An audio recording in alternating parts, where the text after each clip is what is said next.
OPEX, dont je rappelle que c'est une provision, qu'une provision ne peut pas être exacte,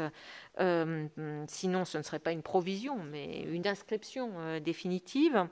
et que je ne suis, j'anticipe sur la réponse à la question de la sénatrice Conway, je ne suis pas en mesure aujourd'hui de vous dire quel sera le montant définitif du coût des opérations, des OPEX et des opérations de l'opération Sentinelle et Résilience, car l'année 2020 n'est pas terminée. Ce que nous savons, c'est que nous avons à la fois des facteurs majorants et des facteurs minorants. Des facteurs majorants, puisque s'agissant de l'opération Barkhane, celle-ci a été rehaussée de 500 effectifs depuis le début de l'année. Nous avons des facteurs minorants, par exemple le fait que nous utilisons beaucoup moins de munitions dans le cadre de l'opération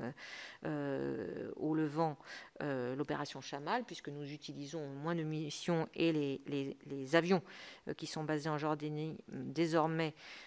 font essentiellement des opérations de reconnaissance et de surveillance. Donc, c'est la somme de ces effets, si je puis dire, qui produira le montant définitif des surcoûts OPEX. Mais nous savons que nous avons une provision maintenant qui est importante, puisqu'elle a été progressivement relevée et qu'elle a été portée l'année dernière à 1 milliard, en fait 200 millions d'euros, si on inclut la masse salariale qui concerne les opérations intérieures. Donc, je vous dirai volontiers, rendez-vous dans quelques semaines, lorsque nous examinerons ensemble le projet de loi de finances rectificative et que nous verrons dans quelles conditions, à la fois quel est le montant du surcoût prévisionnel et quel est son financement. Donc, il est trop tôt pour répondre à cette question.